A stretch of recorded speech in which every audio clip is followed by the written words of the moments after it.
अस्सलाम स्टूडेंट्स, आप second year mathematics बेटा चैप्टर 1 मैंने कंप्लीट कर दिया। आपको जो मैंने आज पहले पीरियड में लेक्चर दिया था ग्राफ के वाले से, अब आपने करने हैं। जब तक आप नहीं करेंगे, वो प्रैक्टिकली काम है, वो आप करेंगे तो इंशाल्लाह आपसे हो जाएगा।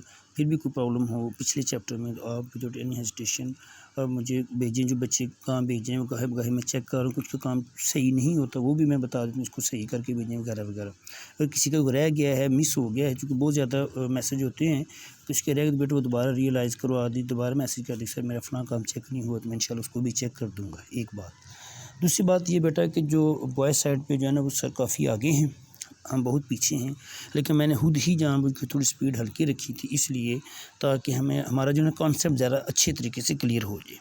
तो अब चूँकि पिछले कॉन्सेप्ट की बेस पे ही हमने आगे जाना है, तो पिछला कॉन्सेप्ट जो चैप्टर 1 था वो हमने इसीलिए ज़रा डिटेल में किया है ताकि हर चीज़ का आपको क्लियर हो जाए। फिर भी बेटा अगर किसी उसमें कोई कमी बेशी रह गई है या आप समझते हैं कि कुछ चीज़ों की आपको समझ नहीं आई, तो आप इंडिविजुअली मुझे बताएं, वीडियोज़ को दोबारा देखें। मैं श्योर हूँ कि अगर इंशाल्लाह वीडियो के ऊपर अमल करेंगे तो आपके इंशाल्लाह कॉन्सेप्ट क्लियर हो जाएंगे। फिर भी ये आपको पता है कि जो डायरेक्ट कम्युनिकेशन होती है टीचर और स्टूडेंट के आमने सामने, उसमें और इसमें थोड़ा फ़र्क रह जाता है, क्योंकि वो 100% होता है, ये 95-90% होता है।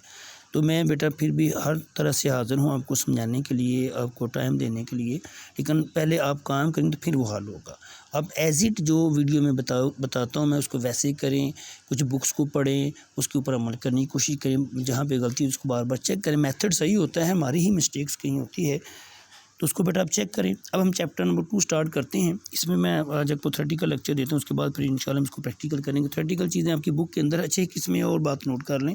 थ्योरेटिकल लेक्चर देते हो ना, बाज़ का वो पेज आगे पीछे करना, मतलब बंदे के वो डायरेक्ट आपसे बात कर रहे होते हैं तो बाज़ का पेज आगे पीछे मूव नहीं किया जाता, तो जो आवाज़ और पेज का मिस मैचिंग हो रही है, तो आप खुद ही बुक से फिर आगे पीछे देख लिया करेंगे कौन सी चीज़ सर बोल रहे हैं। बोल तो मैं बुक से ही रहा हूँ, कुछ चीज़ें अपने पास एक्सप्लेन कर रहा हूँ, तो बेटा आइडिया हो जाना चाहिए अब आपको। ओके बेटा, अब हम स्टार्ट करते हैं चैप्टर नंबर 2। ये चैप्टर नंबर 2 बेटा डिफरेंशिएशन है।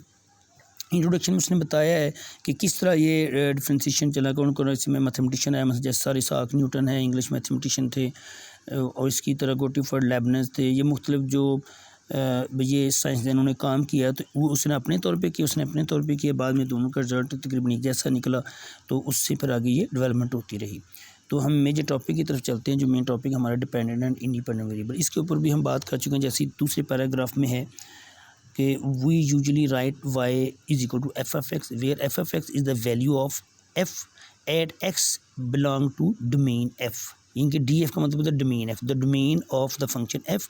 Let's consider the functional relation y is equal to f of x. तो इसमें जो एक्स है वो हमारा, ये आगे इसने बताया हुआ है कि f f x equal to x square plus 1। ये तो उसने एक ख़ास फंक्शन ले लिया, उसमें दो इसने वेरिएबल की वैल्यूज़ ली हैं, एक 1 और एक 1.5 और एक 2 एक्स की वैल्यूज़ ली। उसके बदले में जब 1 वैल्यू पुट की, 1.5 वैल्यू पुट की, 2 पुट की, तो हमारे पास और उसके आंसर आ गई 2, 3.25 और 5। इस तरह आगे उसने देखा, अब देख सकते हैं कि we see that for the change 1.5 minus 1, यानी कि जो दो वेरिएबल की हमने वैल्यू पुट की हैं इंडिपेंडेंट वेरिएबल के एक्स की, जिसको मैं कह रहा हूँ 1.5 और 1, उसका डिफरेंस देखा वो 0.5 आ गया। इसी तरह उसने 1.5 की वैल्यू देखी, वो 3.25 थी, और 1 की वैल्यू आई थी 2, तो उसका डिफरेंस देखा वो 1.25 आ गया। तो it is obvious that the change in the value of the expression f of x depends upon the change in the value of the variable x। इनके भी बता रहे हैं कि जो f of x की जो वैल्यू है, जो चेंज आ रही है, वो डिपेंड किसके ऊपर कर रही है, x के ऊपर। तो as x behaves independently so we call it is independent variable। चूँकि x इंडिपेंडेंटली हम वैल्यू ले रहे हैं ना, यानी कि 1 ली, फिर हमने 1.5 ली, फिर हमने 2, अपनी मर्जी से कोई भी वैल्यू ले, ये इसको हम कहते हैं इंडिपेंडेंटली, जो मर्जी वैल्यू चूज़ करो। लेकिन जो f of x की वैल्यू है वो इंडिपेंडेंटली नहीं आती, वो जो हम वेरिएबल x की वैल्यू पुट करेंगे उसके हिसाब से उसका आंसर आना है। ये नहीं कि हम x की वैल्यू 100 पुट करें तो अपनी मर्ज़ी से हमें 2 उसका ले ले, ऐसा नहीं हो सकता। वो पर 100 के हिसाब से उसका आंसर रहेगा। अगर हम x की वैल्यू 10 लेंगे तो उसके 10 के हिसाब से उसका आंसर आ जाएगा। तो जो एफ ऑफ एक्स की वैल्यू है, जिसको हम y कहते हैं, वो इंडिपेंडेंटली नहीं आती, वो x के ऊपर डिपेंड कर रही होती है, इसलिए उसको हम डिपेंडेंट वेरिएबल कहते हैं। ठीक है, आगे उसने ये बता दिया कि but the behaviour of y और f f x depends on the variable x, so we call it the dependent variable. अब की यहाँ जो मोबाइल पे बुक का पेज नज़र है, जिसमें तो वो हाईलाइटेड नहीं आ रहा, लेकिन जो आपकी बुक है वो उसमें हाईलाइटेड है इंडिपेंडेंट और डिपेंडेंट का, काफ़ी उसने बोल्ड फॉर्म में लिखा हुआ है, उसमें भी आप देख सकते हैं। तो इसके बाद इसी डिपेंडेंट वेरिएबल के नीचे जो पैराग्राफ लिखा था, change in the value of x past one active is called the increment of x. जिनके जो एक्स में हम चेंजिंग करते हैं उसको हम कहते हैं increment of x and is denoted by the symbol delta x. Read as delta x, उसने ब्रैकेट में लिखा भी है।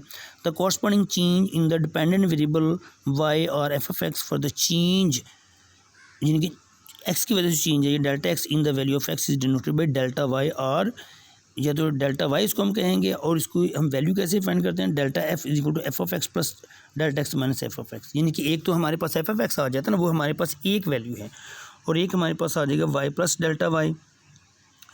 तो वहाँ से वो फिर हम जब माइनस करेंगे तो वो बन जाएगा F of x plus delta x minus f of x. ये आगे भी एक्सप्लेन इंशाल्लाह होगा। तो उसके बाद बेटा हम देखते हैं कि ये हमारे पास आ जाएगी वैल्यूज़। ये नोट में उसने देखिए लिखा है, in this chapter we shall discuss function of the form y is equal to f of x where x belong to D f and is called the independent variable while y is called the dependent variable. वो कह रहे हैं कि इसमें हम x को as independent लेंगे और वाई को एज डिपेंडेंट लेंगे। मैंने अब मोबाइल के ऊपर तो ये बुक खोली है, लेकिन मैं डायरेक्टली इसमें बुक से ही आपको रीड करके बता रहा हूँ, तो इसलिए बात मिस मैचिंग हो जाती है, उसको भी बेटा आपने अंडरस्टैंड करना है। उसके बाद बेटा आ जाता है average rate of change. Average rate of change जैसे अभी हमने बात की है, बेसिकली ये क्या होगा कि change in dependent variable due to change in independent variable, जो चेंज होती है उसको हम कहते हैं एवरेज रेट ऑफ चेंज।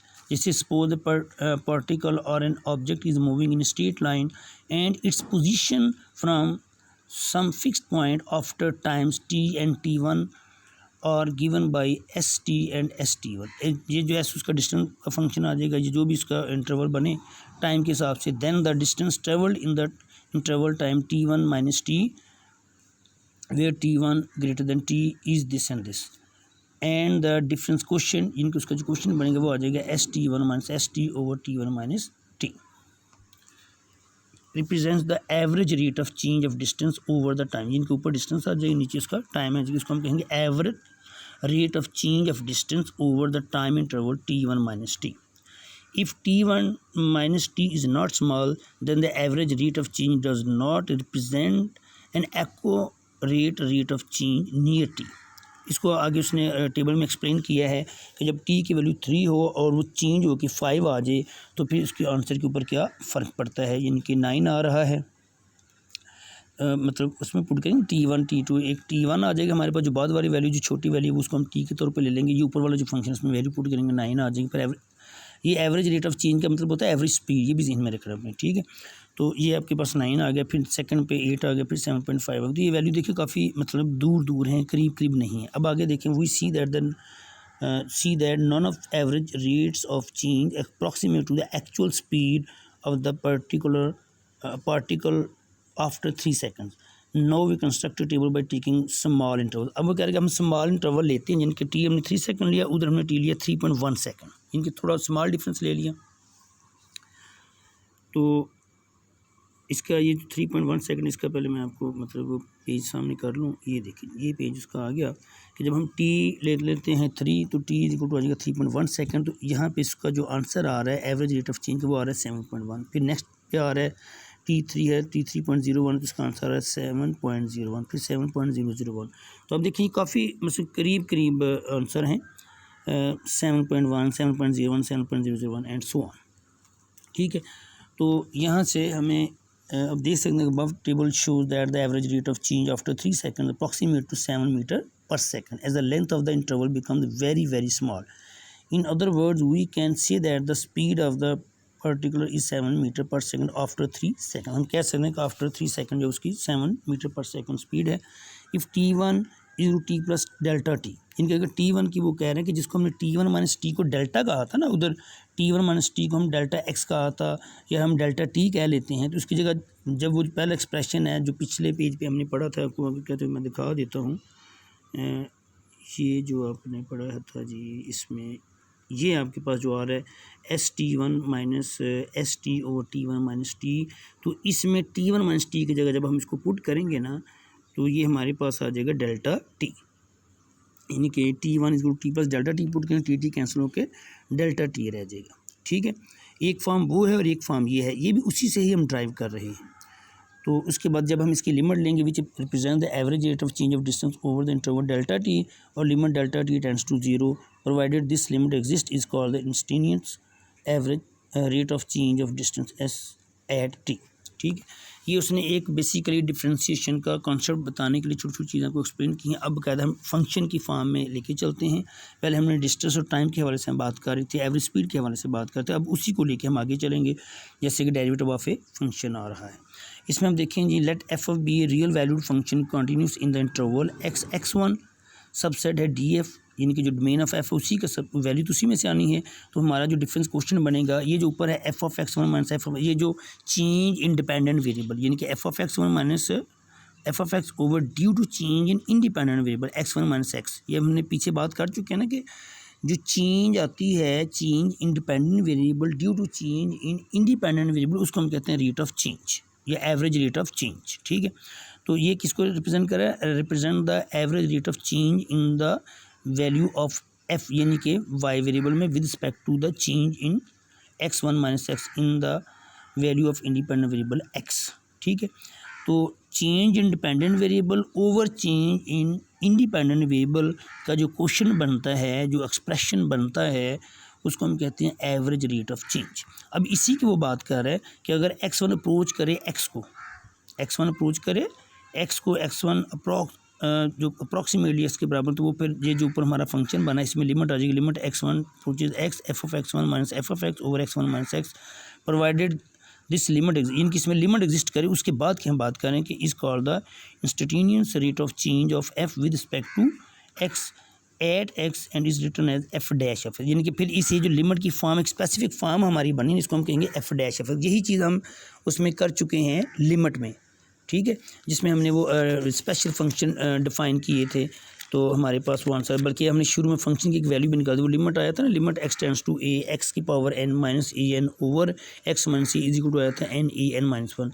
ये उसी तरह की बेसिकल फॉर्म थी। या हमने शुरू में जो फंक्शन की वैल्यू फाइंड की थी, जो पहला क्वेश्चन हमने किया था 1.1 एक्सरसाइज का, जिसमें हमने वो पहला नंबर के दूसरा किया था F of A plus H minus f of a over H का। तो यहाँ पे वो एच की जगह बेसिकली डेल्टा आ जाएगा, यहाँ पे एच की जगह डेल्टा आ जाएगा। अभी उसने पुट किया x one equal x plus delta x, x one minus x equal delta x, then expression one can be expressed as, इनको उसको हम लिख सकते हैं f of x plus delta x minus f of x over delta x.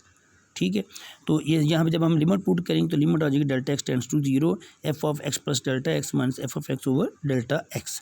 तो basically ये जो expression one की जो हमने लिमिट ली है और ये जो अभी हम थर्ड रो में लिमिट ले रहे हैं, ये बेसिकली सेम, इसका आंसर सेम आएगा। ठीक है, provided the limit exist is defined to be the derivative of f और differential coefficient of f with respect to x at x and is denoted by f dash of x. तो इन दोनों को हम कहेंगे डेरिवेटिव ऑफ एफ, इनके उस function का ये डेरिवेटिव है। ठीक है, तो एफ डैश ऑफ एक्स से भी हम इसे डिनोट कर सकते हैं और इसको वाई के साथ भी वो आगे हम बात करेंगे। रिस्पेक्ट टू एक्स या read as f prime of x the domain of f consist of all x for which the limit exist, इनकी जिस पे लिमिट एग्जिस्ट कर जाए, if x belong to D f and f dash f exist then f is said to be differentiable at x, the process of finding f dash is called differentiation. इनके ये F dash को find करने का जो process है, उस process को हम कहेंगे डिफरेंशिएशन। उस प्रोसेस को हम क्या कहेंगे? डिफरेंशिएशन। इसमें साथ साथ मैं आपको आगे पेज भी लेके चलता हूँ।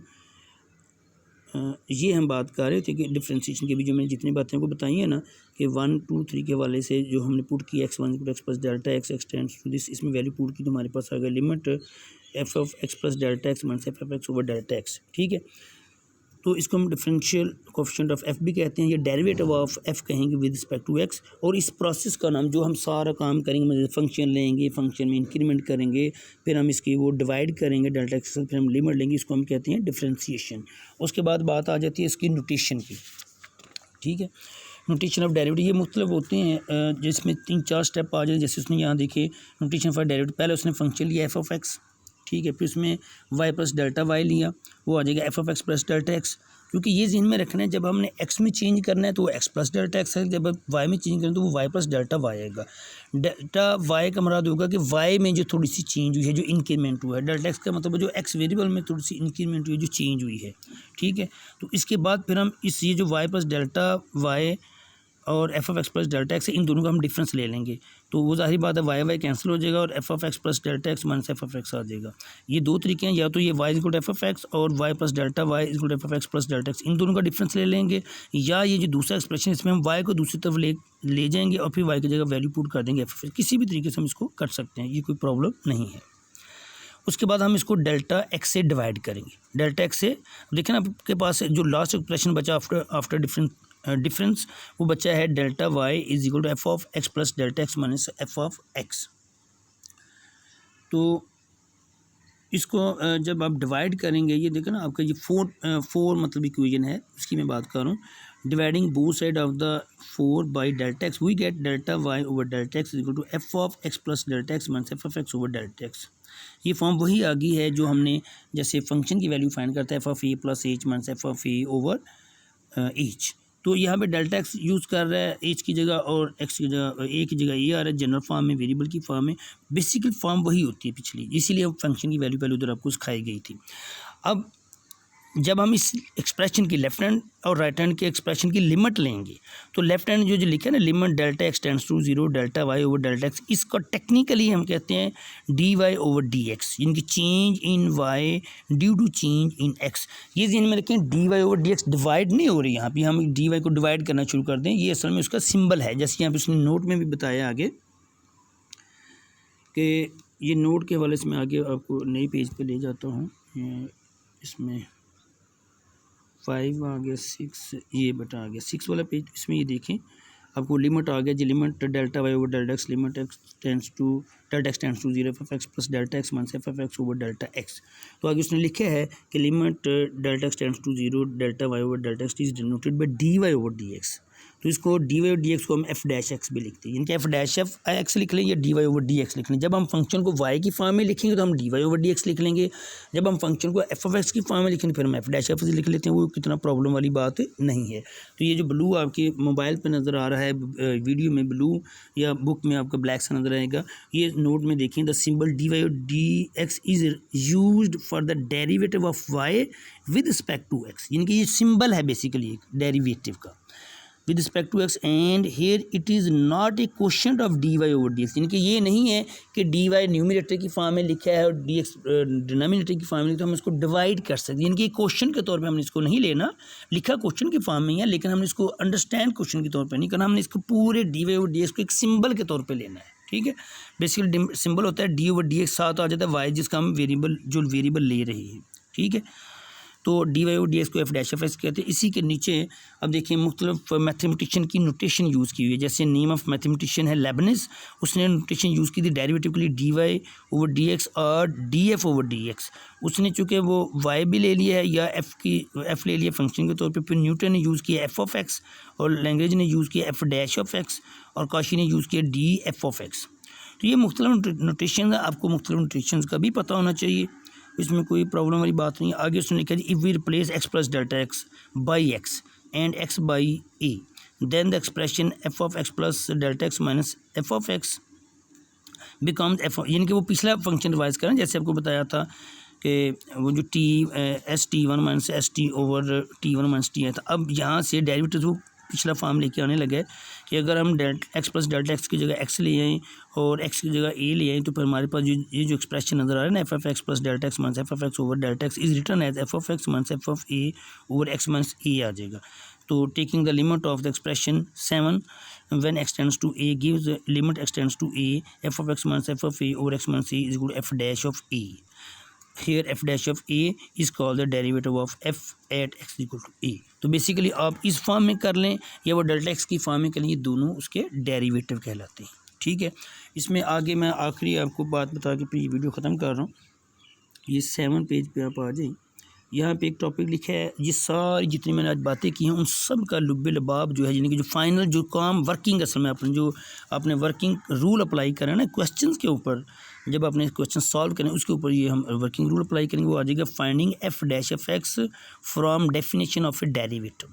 किस तरह करें, ये 4 स्टेप में given a function F dash F x if it exist can be found by the following 4 steps. Number 1 find F of x plus delta x, यानी कि पहले हम इंक्रीमेंट उसमें करेंगे, उसके बाद हम उसका डिफरेंस लेंगे। सेकंड स्टेप में हम क्या करेंगे, उसका डिफरेंस लेंगे। थर्ड स्टेप में इसको हम क्या करेंगे, इसको डिवाइड करेंगे, और फोर्थ स्टेप में इसको हम क्या करेंगे, लिमिट लेंगे। तो ये चारों स्टेप आपके सामने है। ये चारों स्टेप जो होते हैं डिफ्रेंशिएशन के प्रोसेस का नाम है the method of finding derivative by this process is called differentiation. यानी कि इस प्रोसेस से जो हम डेरिवेटिव फाइंड करते हैं उसको हम डिफ्रेंशिएशन कहते हैं। उसका टेक्निकल नेम आ जाता है बाय डेफिनेशन और बाय अब इनिशियो और फ्रॉम फर्स्ट प्रिंसिपल। यानी कि ये जो 4 स्टेप के तरीके से हम फाइंड करेंगे डेरिवेटिव को, तो बेटा इसका नाम होगा बाय डेफिनेशन या बाय अब इनिशियो या फ्रॉम फर्स्ट प्रिंसिपल। तो आज की मैं वीडियो यहाँ पे ख़त्म करता हूँ। इसका न्यूमेरिकल वर्क इंशाल्लाह हम नेक्स्ट लेक्चर में करेंगे। इसको बेटा आप अच्छे तरीके से नोटेशन करें। अगर पिछली चीज़ें आपको नहीं भी समझ आई तो ये जो आखिरी 4 पॉइंट बताएं इनको आप ज़रूर अपने माइंड में रखें, क्योंकि वो तो पीछे डिटेल है, आपको मैंने बता दी ना, पूरी डिटेल समझा दी कैसे क्या चीज़ आती है। अगर किसी बच्चे को अभी प्रॉब्लम आ रही है तो अब इन 4 स्टेप को माइंड में रखना, इसको अच्छी तरह याद कर लें। ठीक है, ओके, अल्लाह हाफ़िज़।